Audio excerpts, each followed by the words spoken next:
Hello, everyone, and welcome back to another episode of Unfiltered Podcast. I'm back here with Ben, and we have some questions for each other as always. Welcome back, Ben. Welcome back. Good to be back with you. Yeah. Welcome back to all of our listeners. We love to kick off our show with rapid fire. We ask one another some quick yes or no questions. These are questions that neither of us have heard before or have been asked before. We haven't reviewed these questions. We haven't rehearsed anything. We don't know what's coming, just as you, as the audience, don't know what's coming. So we would love to hear some of your feedback, some of your responses to these questions as we get started with these unfiltered questions that we plan to ask. And I'll let my friend Platini kick it off. All right. Thank you so much, Ben. All right. My first question for you today is our President Donald Trump has canceled a lot of foreign aids to a lot of countries.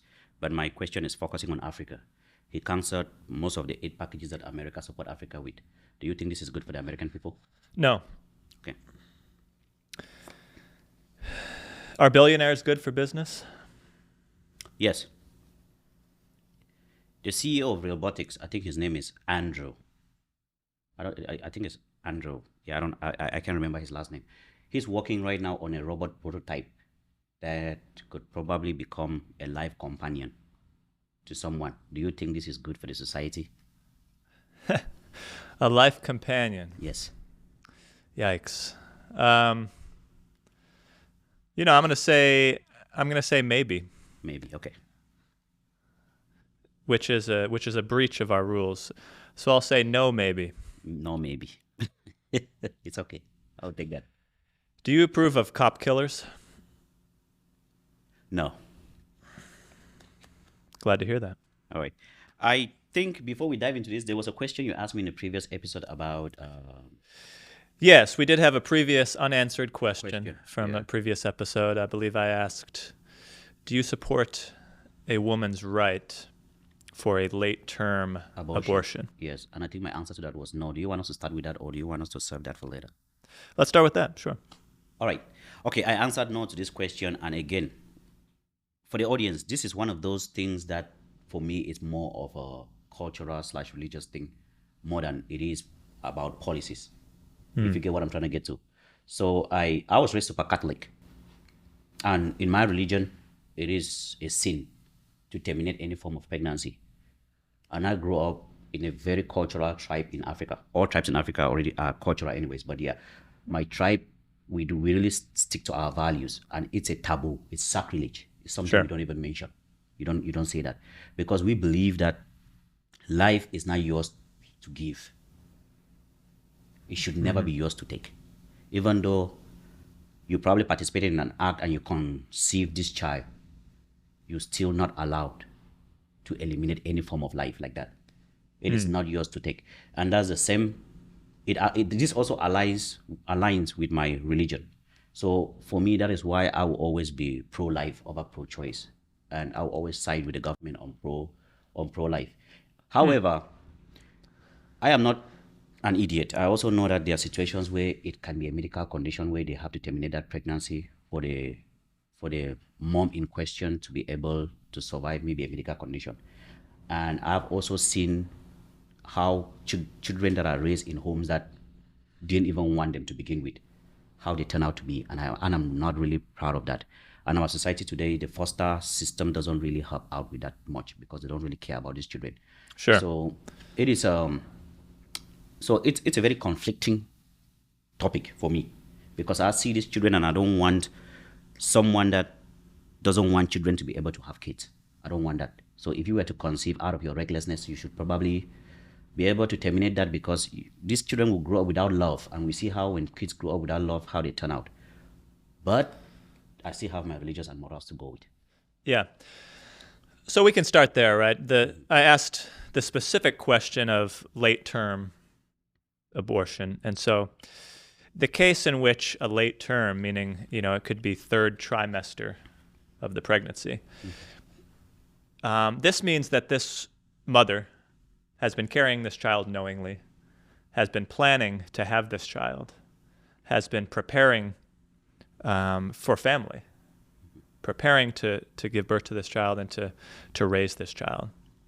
And the only condition in which a mother in a third term would have to come to what is likely the most devastating decision of her life, would be that there is a very serious medical condition that is putting her own life or the life of the child at risk. And so this is one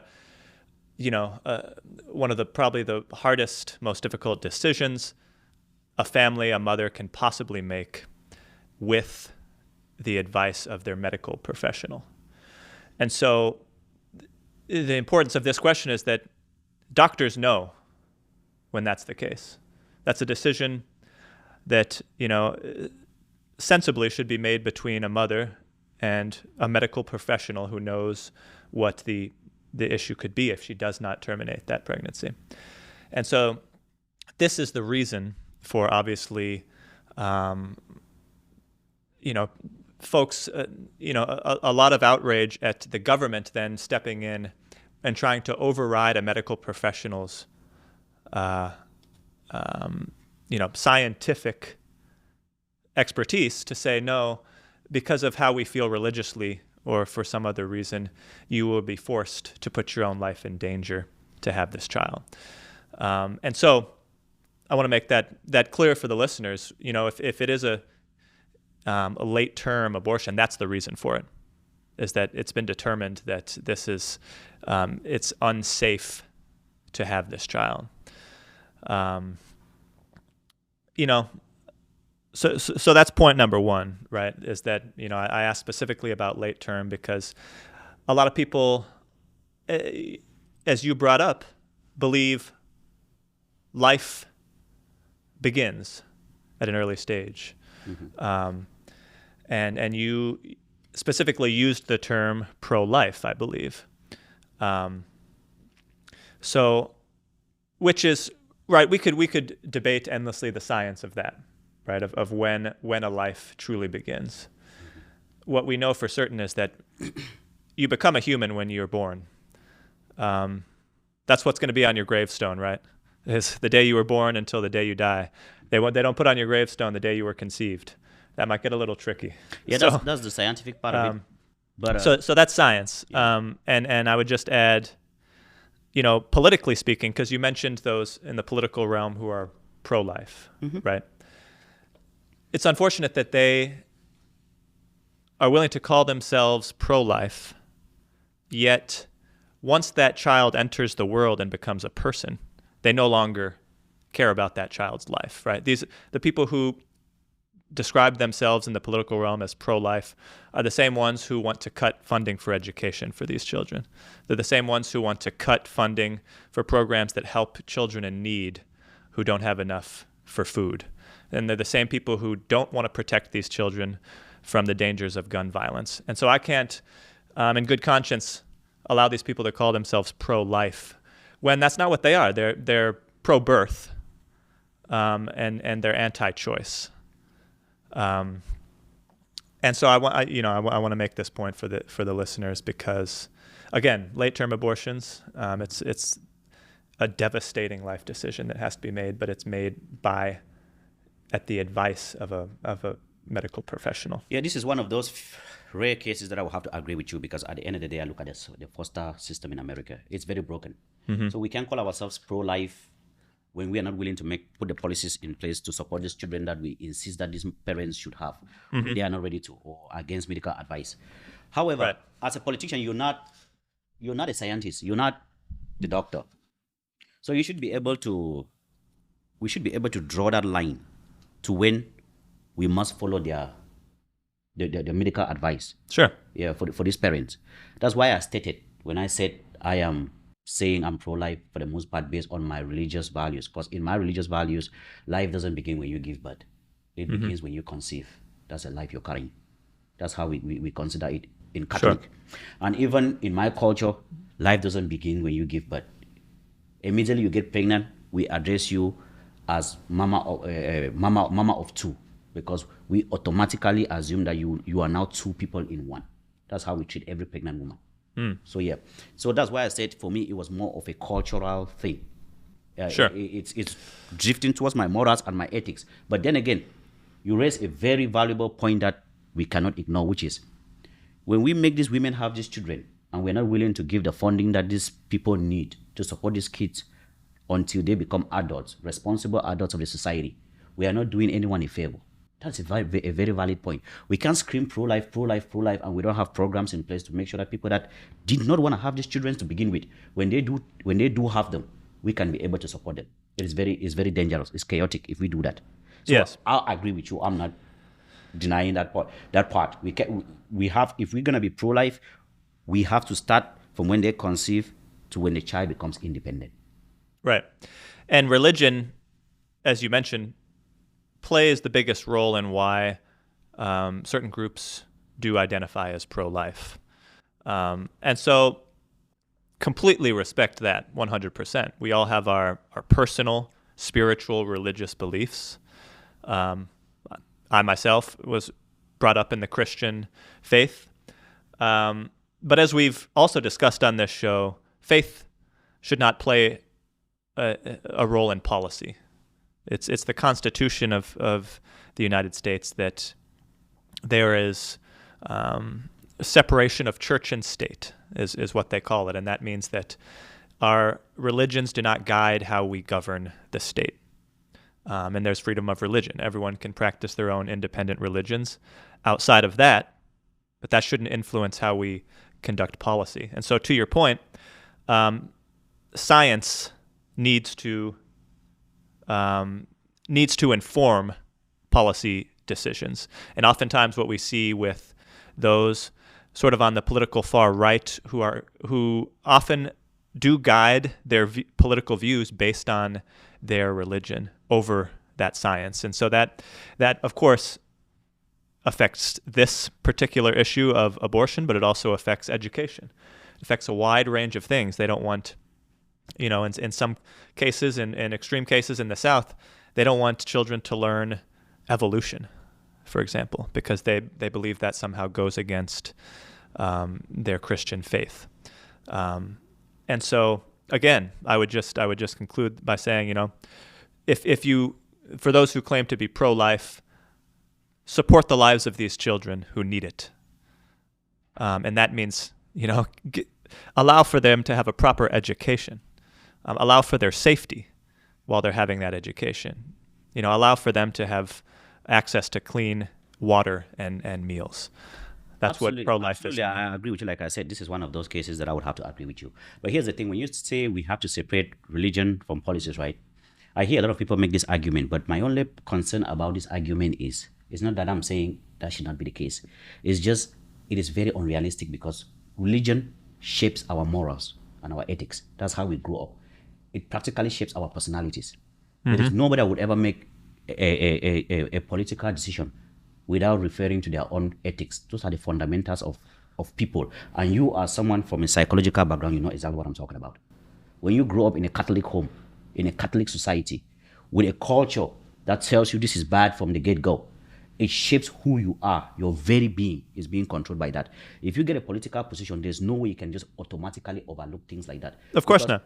Because you also have in the back of your mind as a Christian, you know that if I support this decision, which is a sin in my religion, and I believe that there's a life after death, and there is judgment to be passed, I support this thing, then I will have to, there's a punishment waiting for me in the afterlife. So knowing these things, it is very impossible to separate them. Again, it sounds politically correct to say we should separate policies from religion, but realistically, it is impossible. Well, we can't separate who we are as personally. Thank you, because religion shapes who we are.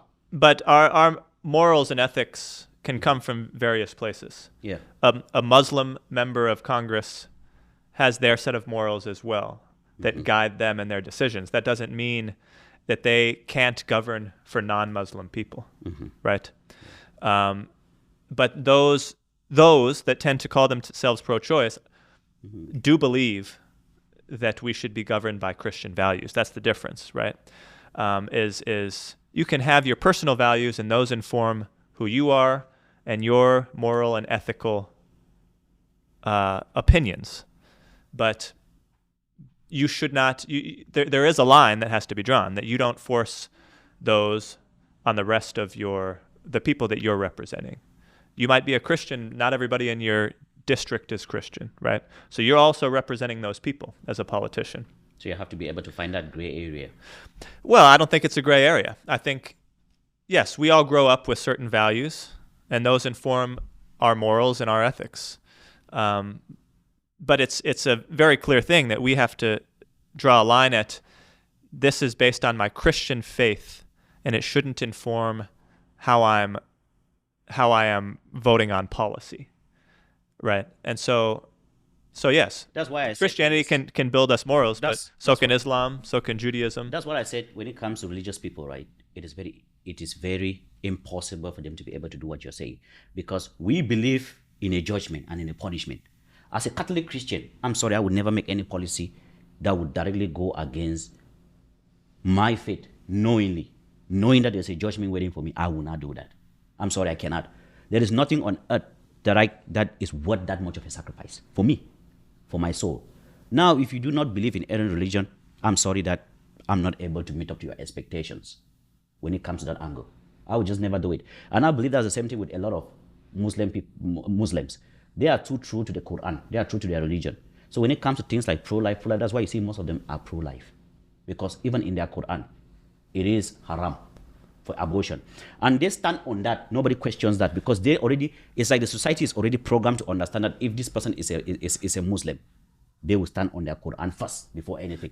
So I don't know any Muslim politicians who are pro-life, first of all. We have, perfect example within our home state of Minnesota. Ilhan Omar was the first Somali American woman elected into Congress. Mm-hmm. She's a Muslim.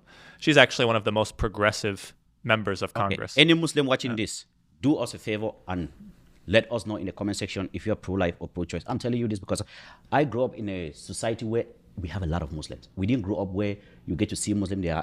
No, we coexist with Muslims. A real Muslim that reads their Quran. Well, it's not about real or fake. Yeah, they will never accept something. But they're all levels. Yeah, you could say the same thing about.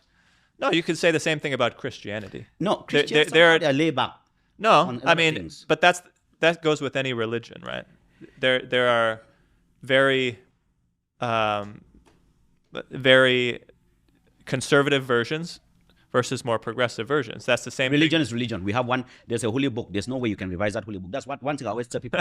It is very dangerous when people start saying that religion is becoming progressive. It will never, the word of God is the way it was before the ages of time. It is the way it is today, and it will be to the future to come. Yeah, you're getting into a dangerous space there. No, you have to read your I've read the Bible. I've read the Bible. There you go. What is it telling you? Does it tell you to become progressive? It tells me to stone gay people. That's what my Bible told me. Then that is what? Should I throw rocks at people? The Bible says stone those people in the Old Testament. But as a Christian that you claim you are, Jesus revised that. The Old Testament is part of the Christian Bible. No. Jesus revised that. The law was changed by Jesus. Jesus didn't revive the Old Testament. No. He did change those laws. He said no. Revise. He said what he said was, if something is making you sin, flee from it. If your brother slap you, turn the other cheek. These things were different in the Old Testament, but he kind of revised them in the New Testament.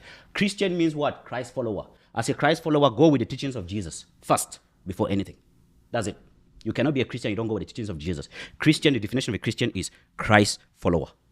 Yeah. If you follow Christ, always go with what Christ tells you in the New Testament. And he denies all those things in the New Testament. He said, woe to you that passes judgment on earth. Woe to you that do this.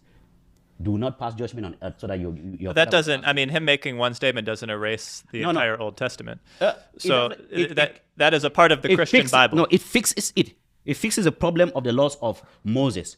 The laws that we are allowing us to be able to stone people. Jesus fixed those laws. And even Jesus almost got stoned by his own people in his own village.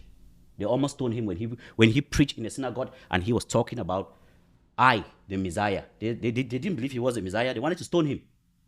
He revised those laws. He said you should not pass judgment on people that break the law so that your Father in heaven will not pass judgment on you.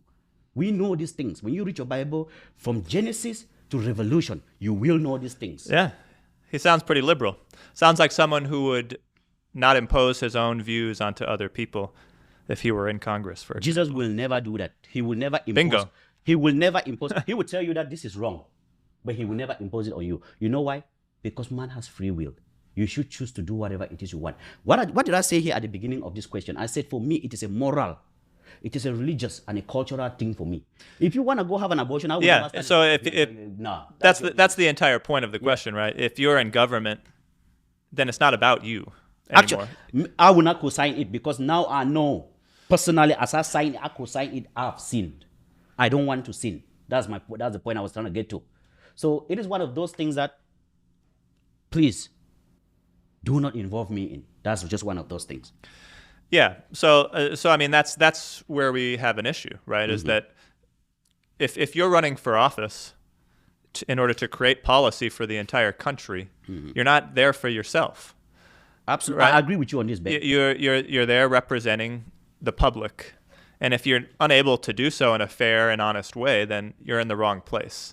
And so look, there's a lot of people on the very conservative end of the political spectrum who clearly are not capable of representing, people beyond their own personal beliefs.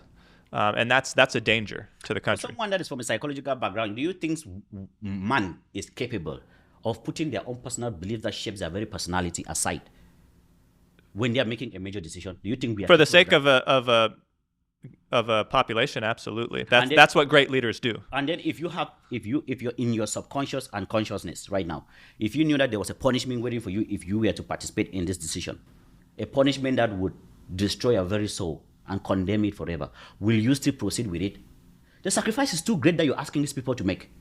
Their ethics and their values, I'm talking about the religious ones, is shaped by their religion. Like me, for example, that's not something that someone like me that's Catholic would ever compromise. But again, I hear where you're coming from. That's why I said it cannot always be black and white. There have to always be that gray area, especially when you are a leader. Because in the same street that you control or that you make policies for, there are people with different views and ideologies in that street. You have to be able to find a way to accommodate everyone. It's basic empathy. If you're not able to think outside of your own personal standpoint, your own views, you don't belong in government. I mean, that's what it boils down to. You're there as a public servant. That's what we call politicians. Who should we be empathetic to? The unborn child, your own constituents being killed, or the mother that wants to kill the child. Where should we be playing this empathy angle in? The beliefs of your own constituents, the people that you were elected to represent. All right, I have this because we postponed this question from last episode, so I came across this video and I brought it in here for you to see. It's a video that I've seen a lot of times on the TikTok app, and I've also shared with a lot of my friends privately, and I was trying to let them know that look at where the Western society is today. This is something that me coming from Africa, this is one of the few things that I would really like that Africa doesn't copy from the Western world. They leave this here because Africa is so good at copying things. I wouldn't want this because I believe this is destroying the society. Watch this video and let me know what you think. You might need to turn up the volume.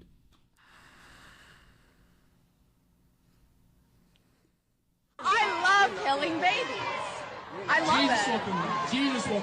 We have to give her the word. I've had like 45 abortions and I'm going to keep having them. Yeah, I mean, this is just pure propaganda. Anyone who would post this, so why would you? This is not is someone saying that? You can find somebody saying anything, right? I mean, this is so absolutely contrary to anything that so you don't believe allows that for if we become all pro-choice, right? We're not opening because this is. I was gonna play this video and answer this question. Let me respond to it. Yeah, we're not gonna open it. Let me respond to it though. Let me respond to that video. Yeah. It's propaganda because it's the same thing you see anytime you go on, and if you have a certain view, whether it's, we could look at the conflict in Gaza, right, between Israel. If you're on one side of that conflict, you can find people saying outrageous things. Random people, you can go on the internet and see Jewish girls saying, "Oh, I'm happy that these Palestinian babies are being murdered." Or you could go on the other side and see, a Palestinian porn star who said she supports Hamas. You can find, on any given issue, you can find stupid people saying stupid things. That is not a good way to have a proper dialogue about these issues, because there's always going to be stupid people saying stupid things on the sidelines. Okay. This girl, whoever she may be, is not in policy. She's not in politics. look, let's get back to a logical space here. Okay, so how we started off question this for you. conversation. Yeah, okay. How we started Question off for this you. conversation was Question for you related to. yeah. How we started the conversation. Yeah, no, hold on. I have a question was for you. We'll go back. We'll go about back to that. I have a late-term question for you. abortions and when those would happen. Yes, let's get back. We'll get back to that. I have Yeah. a question for you because you just called this video propaganda, right? Yes. Okay, this is a situation that I've seen, and that it bothers a lot of people. Not only the people that were commenting in the comment section, but also people that I shared the video to them. They were very disturbed by this. Now, okay, now Yeah. you call it's just propaganda. That means we should not even pay attention to this. We should crash it and throw it away. So if you were to go online right now and you see a white conservative man from maybe Texas, screaming that he doesn't like people of color, will you just call it propaganda because he doesn't belong in the official space with the people that make our policies? Those people have always existed as well. When you say, do you just call it propaganda? Yeah. If it's being shared When I see it, right, here's what I do. When I see something like that, right? Do you want me to answer? I get concerned. Yeah. I wouldn't call it propaganda. I get concerned because these are people that live in our society too today. It's it's very easy for an idea like this to spread around. When someone have a mindset like this, You know what? It's very easy for it to spread around. It's a great point. Yeah. That it's easy for that stuff to spread around once people like that get a champion. Once people like that get a representative in government. And you know who, for people in the South who are saying they don't like people of color, you know who their champion is? It's Donald Trump. Okay. This man came into power because he made his entrance into politics by speaking against Mexican people, specifically. All right. Right. Okay. And- we can and always so- we can always dive into if Donald Trump is a champion or But the point, but the underlying point here is that this was just an analogy, which is not a real situation, right? I was just using it to point out the fact that we can't just always trash videos. yeah, like but this. there's no one in government representing that argument. Are you sure about that? I'm positive. Yeah. I'm positive. Because when you watch And this so- video, it's a protest, bunch of people. Platini. Don't so, ever undermine the power. Platini, you showed me the video. Yeah. You showed me the video. There's nobody in government representing that argument. You shared an example of, let's say, someone in the South. No, it was just an analogy. It wasn't an example. It was just something that I was just trying to compare. Yeah, no, that's I was just trying to compare something that, if according to you, we should just trash it and call it propaganda. well, because as I mentioned, there's always going to be crazy people saying crazy things. Period. Okay. When it becomes dangerous when people get into power who are saying crazy things. Yeah. And so I'm glad you brought up this example, because there was a tweet, which I should have brought with me today, but there was a tweet by actually a member who was recently brought into the Trump administration. And he tweeted, and this was confirmed, I fact-checked it before I even came here today, that said, we need white men to be in these positions of power. We need, in order for the government to function, something along these lines. Would you agree with that statement? That only white men can do the job properly? Like in the government in America? Yeah. No, that's ridiculous. Yeah. So this is where what level of ridiculousness is that? So this is where when people when the crazy people get into power. So like I said, right? Crazy people will always say crazy things. And yes, if they're crazy and they're on the outskirts of society, yes, we shouldn't take those things seriously. Okay. I mean, we should maybe acknowledge that, yeah, there's crazy people, but we shouldn't take that as for granted that this is how people feel, or that this is how what the government is acting on. We have to take it seriously once these people are in government. Okay. So now we actually have these crazy people saying terrible things, suggesting that only white people have the capability to do these government jobs. Okay. That's dangerous. Now, that's very dangerous. For the audience, as Platini Womela, I'm going to have to disagree with Ben on this. I believe when you see something like this, we should address it right now. Because the reason I believe this is, this idea is going to stay with this young lady, this young, beautiful soul. She might carry this idea for the next 50 years. You don't know how many people she might get to infect with this idea. Now, when I share this video to people that were not in America, out of America, people that are from outside watching things unfold in America. Most of these people, which are people that analyze African politics, my friends, my allies, they were very disturbed. They were genuinely really disturbed by this. They didn't care if he was a politician or not. They were really disturbed that maybe someday you go out in Cameroon or in Nigeria and see someone protesting. So let me ask you this, a question. which is not something we want. Yeah, it's dangerous. So let me ask you, what's the source of this video? Because this is very important. We unless you know specifically who that individual is and who was asking them the question, we don't really know any of the context behind this video. True. And so this young woman could have been, trying to say something outrageous just to get attention. She could have been saying it just to piss off pro-life people, which is a very common thing between the extremes of the sides. They just say things to make each other mad. Right. She was saying that just to piss them off. And but this is here's the thing though. Those videos get a ton of traction and a ton of views all over because they can scare people. And so like this is why my immediate reaction to this video was to call it propaganda, is because these types of videos are shared and spread all over for that exact reason. It's to scare people. And so like... Is propaganda not defined as a lie that is being spread? This seems pretty true. This is not a lie. She's actually saying this. The lie is that we have no idea the context of the video. And so... What else? What other context do you need for this video, Mr. Ben? She just said, I like to kill babies. You just agreed with the fact that we don't know who she is, who's interviewing. But you seeing her say this in the video. If somebody was to call you now, hey, Ben, this is a video of Platini saying some really bad stuff, and he's sending you a short clip of me saying the bad stuff, would you be interested in knowing the context of the... You just see me saying the bad stuff. I mean, I could... Look, you could probably, find some outrageous things that I've said over the years. Really? Oh, sure. I'm gonna look. Look, you could be recording me at a party and hear me say, I think we should kill fat people. No. And don't say that. Hey, for the show, it's just an example. It's an analogy. Yeah. It's not a real So you could take what I just said, you could create a clip of it and spread it all over. Yeah. So now you're right. You're right. I will have to agree with you on that. There has to be context. Yeah, you're right. I mean, this though it But gets this to looks like a protest. a deeper issue. We don't know what it is. Yeah, it looks like a protest. We don't know what it is. Again, As you just acknowledged, she's probably saying it to piss people off. I agree on that. But here's the thing though. When we see things like this, Ben, we need to be concerned, because when we pass laws, you never really know the ripple effects of these laws and how deep they can go. If you say, like you said earlier, I agree with you. Did I not? I said yes. To some extent, because you said let term termination or let term abortions, and I agree with you. What did I say? I said to some extent there can be medical reasons, and I also acknowledge the fact that some of these parents just know that they will not be good parents, and these things always end up affecting the children. I acknowledge these things because I'm not an idiot. I do. But if we do, all of us now support this pro choice thing, like you rightly stated, there are always idiots in our society.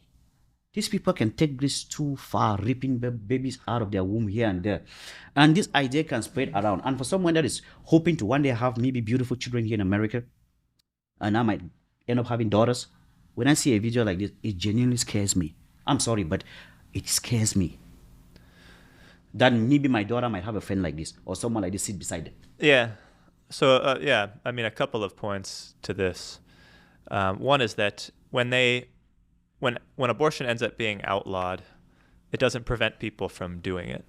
What happens is it becomes more unsafe, and so these medical procedures start happening illegally, and that's even worse for protecting life, for sure. But again, forcing a mother to have a medically unsafe birth is not pro-life, right? And so, when people say they're pro-choice, no one on this planet, no sane person, I believe, would want to have to go through the process of having an abortion, right? This is a horrible thing for a woman to have to go through, and so for the vast majority of women to act as though, because they want to have the right to make a medical choice for themselves, to act as though they don't care about life, that's unfair. That's not the reality. someone who, if it were even medically possible to have 40-some abortions, she would be doing more damage to herself than to anything. So I don't think that's, a very realistic scenario. But I also don't think medical professionals would go along with that either. I think they would say, look, your body can't even handle this. I mean, it takes an incredible emotional and physical toll on any woman who has to do it just once. It's a horrible experience. I know from from friends who I've had to support through the most difficult time of their lives. And so pro-choice doesn't mean you're in support of abortion. There's nobody in their right mind who supports having to go through that. It's a matter of supporting a woman's right to make that the most difficult decision of her life with the support of her doctor. And the opinion here is that we don't need old white men in Congress intervening in that decision and saying, no, because of our religious beliefs, you have to put your life at risk and have this child.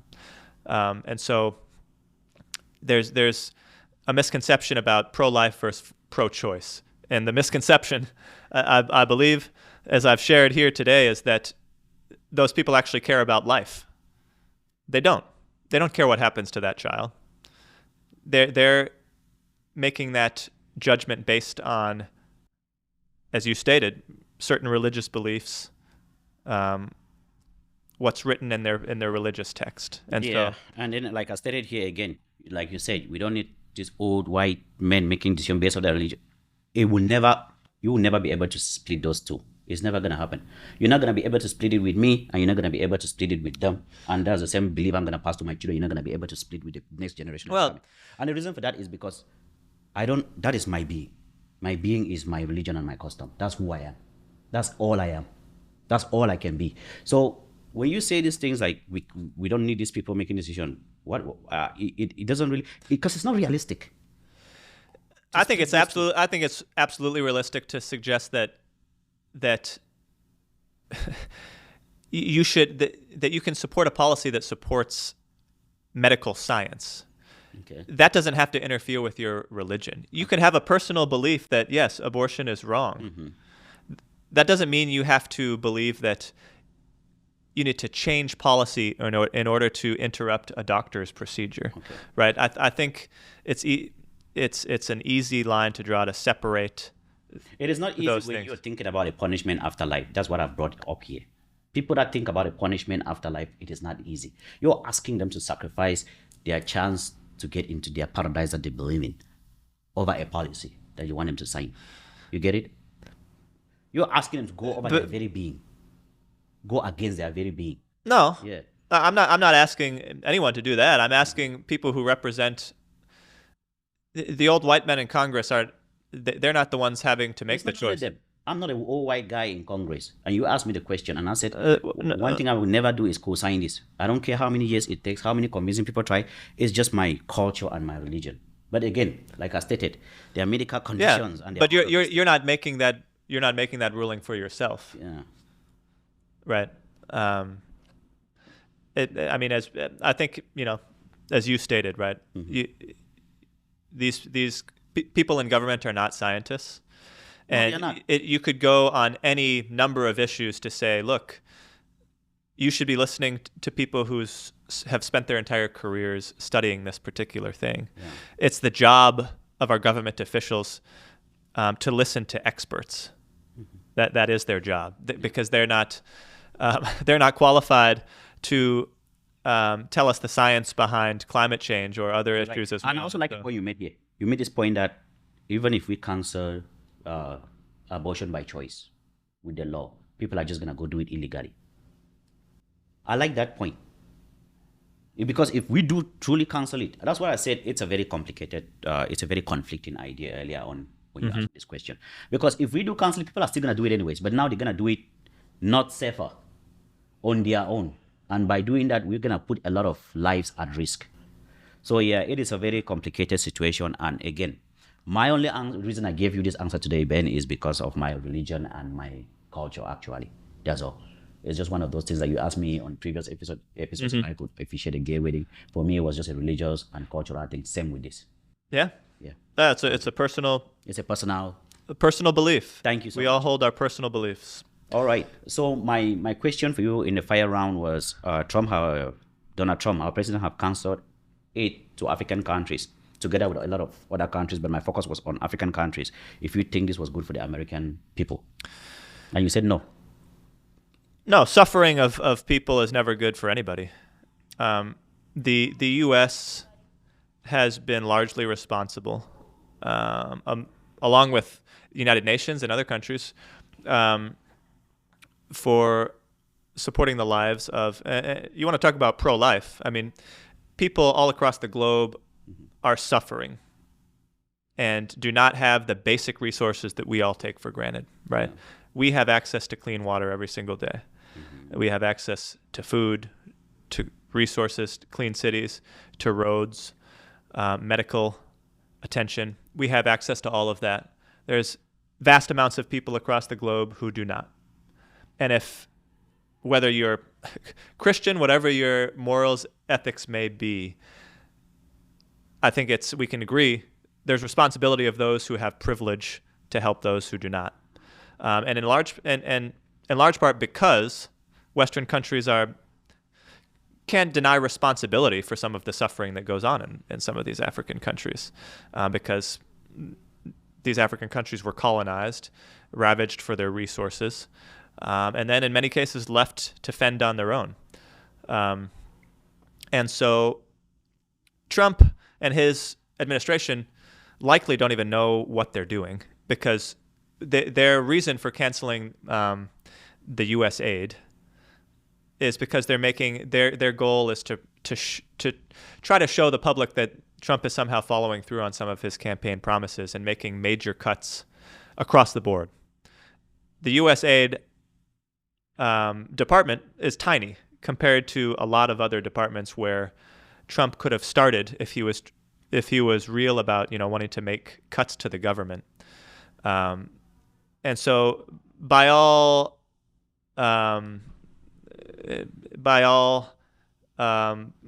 views of the situation, I mean, it seems that they're doing it just because it was an easy target, and they want to make a headline that they're making cuts to the government. And so I don't even believe that him or Elon Musk, who is in now running this Doge Department of Government Efficiency. Yeah. This idiot who is now, by the way, Musk was not elected. He was not appointed by Congress as government officials usually are. This is just a man with massive conflicts of interest who himself has billions in government contracts. And now he has access to where all of the U.S. government's money is going. That's incredibly dangerous. But let me get back to the point quickly. I mean, yes, it makes no sense whatsoever to make this cut. That doesn't impact the federal budget by much at all, and it just causes an incredible suffering across the world. Yeah, when it comes to this aid being cancelled in Africa, right? The reason I brought this question here today and I wanted us to deliberate on is because it's not even from what this might do to the American people, because I know it will be good for the American people. They would have to return back the money that they've been spending on these countries. But now we won't see any of that money. But go ahead. Yeah, but I was looking at how African youths are reacting to this on Meta, and the funniest thing is I've not seen African youths celebrate something so much. They are extremely happy for this. It was surprising to me because most of them are calling like, okay, finally these aid packages will stop and Africa will start thinking for itself and start building. They will stop depending on the Western world. And a lot of them were raising a very important point. They were saying when they send these aid packages to Africa, they never get to the people. They get embezzled by politicians in Africa. The people never get the money. The money they send to fix schools never get to the people. Hospitals never get to the people. To support agricultural projects, it never gets to the people. So the average African man in the past 30 years, even though the Western world the Western and Eastern world together have supported Africa with up to, I think it was $1.3 trillion in aid. The average African man have not seen that money. So it's been all politicians. And now when big countries like America give this aid to African countries, what they gain out of it is leverage over those countries. You're not going to go now to the United Nations and you kick against America in the Security Council when they have a security crisis going on somewhere. You're not going to do it because they are funding you with aid. So it's giving America power and it's making Africa dependent on America. So most youths are celebrating now that, okay, finally you can take your aid and we can now have our decision and our voting power back. Yeah, and so do you actually think that's reality? Because, I mean, look, U.S. does not lose any leverage here. Let's be real. I mean, that's what they think. I don't think they actually. I agree with you. I don't think they're gonna lose any leverage. Yeah, trust me. We're not leaving Africa anytime soon because it's not gonna happen. We're taking all the oil and all the resources. So it's not gonna happen. I know. No, no. Like I said, this in particular program is minor in the overall U.S. budget, the massive U.S. budget. This program, cutting this program, in terms of the United States, does nearly nothing. Okay. We're not going to see major financial impacts from that. And, you know, I can't speak to your point. I'm sure there's a feeling that, especially from those in Africa, that they don't see the benefits of some of this aid. And I don't know, you know, I would have to look deeper into that. But there's programs, for example, going on, you know, U.S. or other United Nations programs that do benefit from some of this funding. Yeah. They get this money themselves, and then they're on the ground in Africa. What happens is, Mr. These resources, though, that are on the ground in Africa are able to use this aid. But the issue is, the money gets to Africa. You're not getting me? In America, the money actually is transferred to Africa. When they give this aid to South Africa, to Nigeria, it gets there. No, but I'm saying now is it's those given politicians. Right. If it goes to the politicians, I can only imagine. They're just, but some of it ends with them. What I'm saying is some of it is going directly to Western organizations who are in Africa. In Africa. So they're able to use it. It's not many of them. It's not many of them. That's why, that again, I like I told say, you, yeah. Me and you, we are trying to build Africa as Home, a good Western organization that will operate in Africa directly with these people. And under our charity, we will do a lot of work directly, and hopefully we'll get funding from the government here and other big organizations to partner with us and fund this. Most Western organizations are not in Africa. They partner with other people, and that's how the money disappears. Because they sign the checks, they hand them out, they record it. In their conscience, they have given the money. But then the African man takes that money, turns around, look at his brother, and he hides the money.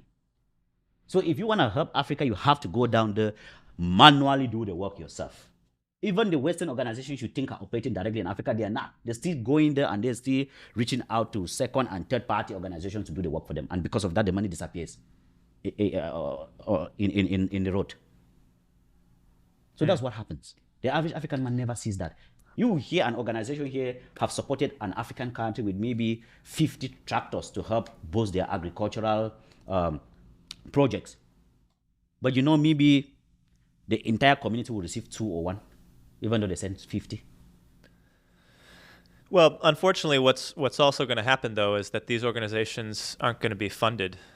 And so the people who are actually there trying to help on the ground in Africa aren't going to be paid anymore, and so they're going to have to leave. And so, I mean, any way you look at it, you kind of lose in this situation, right? It's a lose-lose situation. It's a lose-lose to cut this funding. No, I am not in support of that. I was never in support of cutting this funding, because at the end of the day, too, that is one of the things, like the dollar being used as the reserve currency around the world. These things, that funding, that USAID funding plays a major factor in this.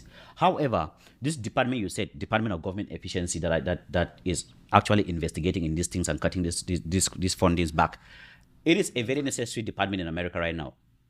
Kick Elon Musk out if you want to. I don't even know why he's there. I'm not even in support of that. I need Elon Musk to go focus on space. I need him to advance America in space. That's good for me. I kick Elon Musk out of there. But we need that department to actually be able to look into what they've been spending our taxpayers' money in. Not to cut the USAID, but actually research it. Has this money actually been spent on these projects? Not only USAID, but across the entire government. Do you agree that when we pay this much taxes, we need to be able to see where the money is going?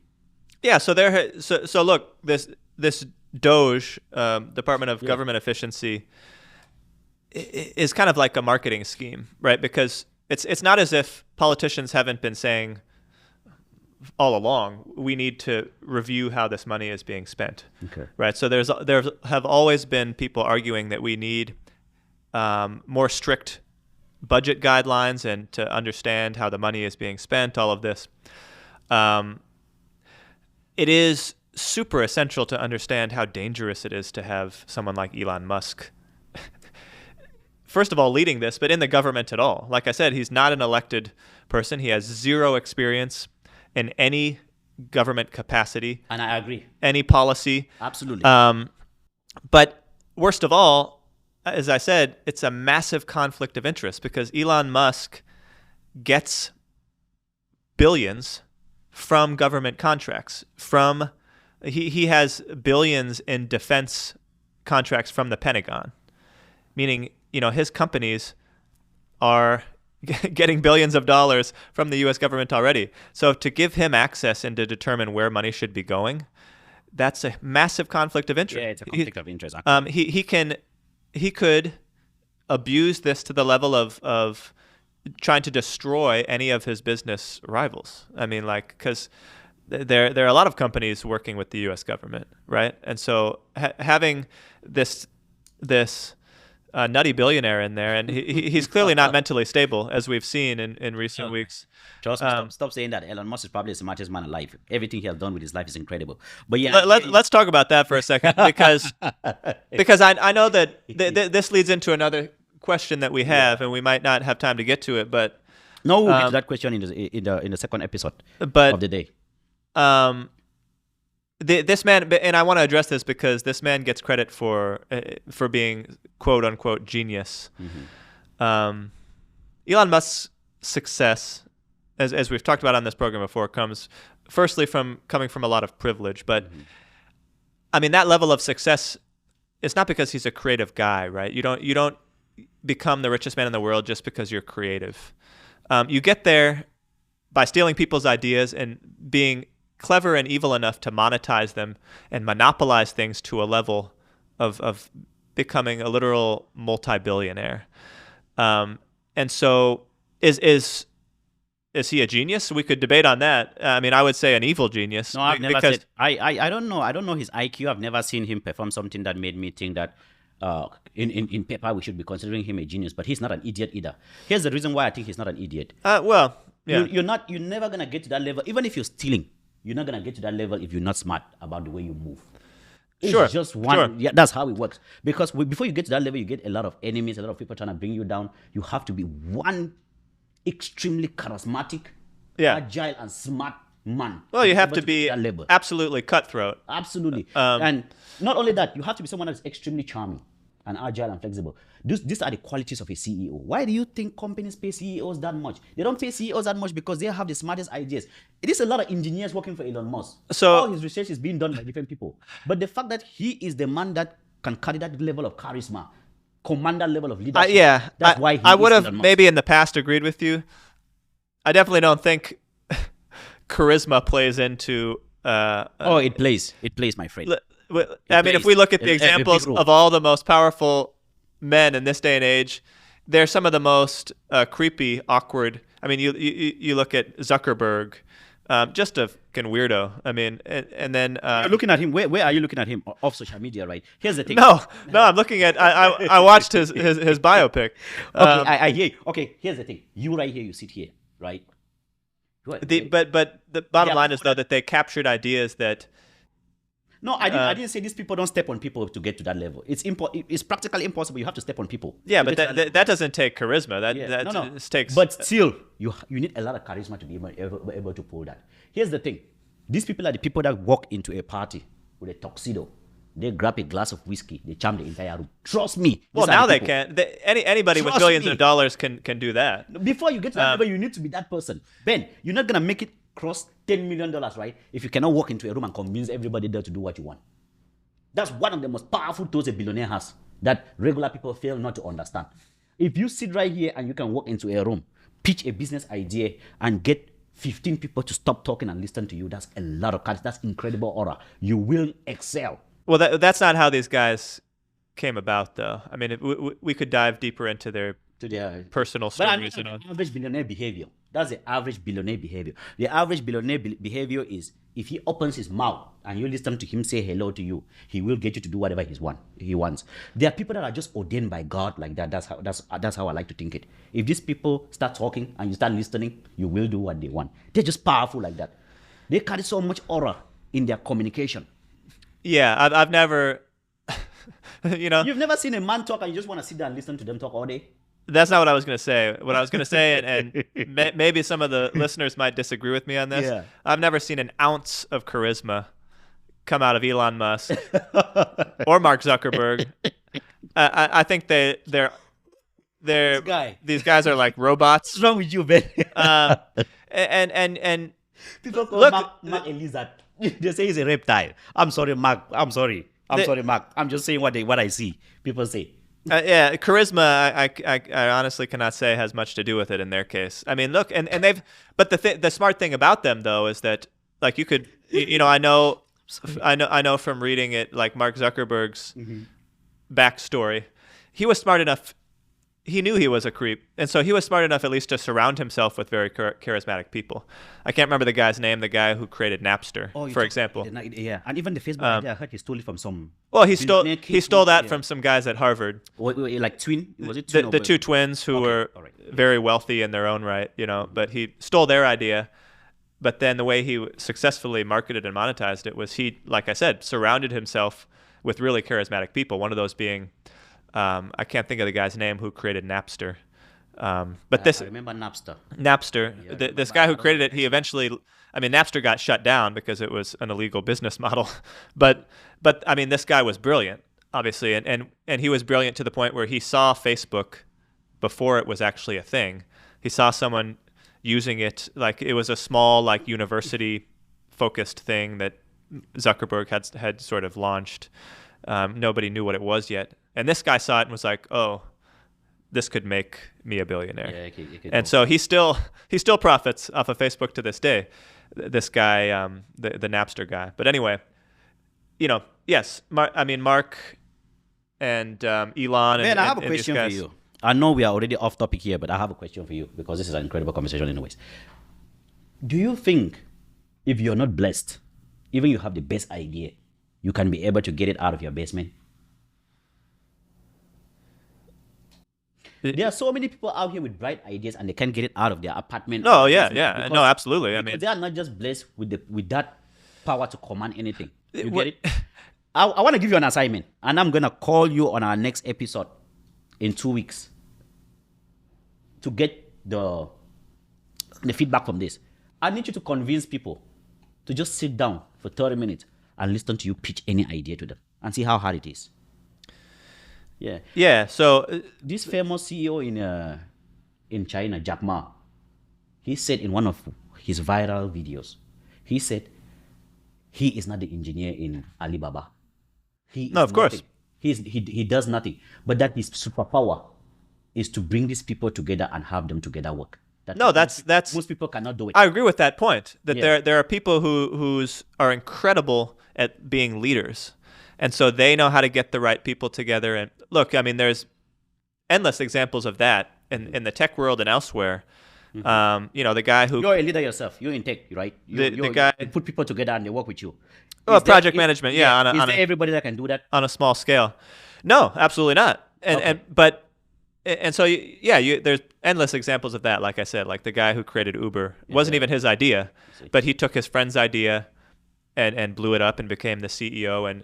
And he had no idea the tech side of it. He was not tech savvy. Yeah, you see. To that point, that's not really the same. Background as some of these other guys. But I think you're a smart guy that you can be able to even manage a group of people like that. I think you're very smart. Yes, but when you say, having this blessing. Yeah, it's a blessing. In many cases, the blessing that they had was coming from privilege and having, hundreds of thousands of dollars when they came up with this idea. So you think money can buy that for you? Buy loyalty from people like the example you gave, right, of someone, there's plenty of people with amazing ideas. Came from money though. He came from enough that he could drop out of Harvard without any problem. All right. So you have a point. So you made the point, right? There's plenty of people sitting in their basement with brilliant ideas. Yes, money plays a huge role in marketing those ideas, Absolutely. right? Leadership, absolutely. Absolutely. You have to build leadership. And Mark Zuckerberg, I mean, like, was not, by all accounts, if you kind of look back at what his friends and everybody says about him when he was at Harvard and all that, was not the most charming guy at all. He was kind of hated. Yeah, he was creepy. People didn't like him, but like I said, he surrounded himself with the right people, and that's, I don't know that has to do with charisma, but you do have to be, if you hang around 5 people tactically smart. if you hang around 5 people that are charismatic, you automatically become number 6. Well, there you go. That's how it works. Yeah, he surrounded himself with the right people. Don't make the mistake to think that becoming this big relies only on money and all of that. There's a big It part. certainly helps. Yeah. Hey, it's over 70% of the journey anyways. It's always money. It's always about money. Yeah. But trust me, for people to sit down and listen to you, you have to be an interesting person. Yeah. And I would like people like you that sits, they control meetings, to understand that you have that power that the average person really don't. Like, I was watching Charlie Kirk. I know he's not probably one of the people you don't watch, but I watch him a lot. This kid came up to him and he was asking him what he could do if he didn't want to go to college to become successful. Charlie asked him, what are you good at? What is your gift? He said he likes to talk like the way we are talking right now. Charlie told him that you are among the top 1% in America. That for people to sit down and talk the way we talk, most people prefer death over this. That the fear of public speaking is more than the fear of death right now in America. Sure. So you have to be able to see that blessing that you have, appreciate it, and magnify it. Number one fear over death. Yeah. Yeah. So public speaking. People rather die. If you're going to a funeral, most people would prefer to be in the casket rather than giving the eulogy. There you go. So people like you that get comfortable with doing things like that, count that blessing. Because these are the skills that make a billionaire. It's not the fact that they're a genius, they're going to go design a tech. They don't.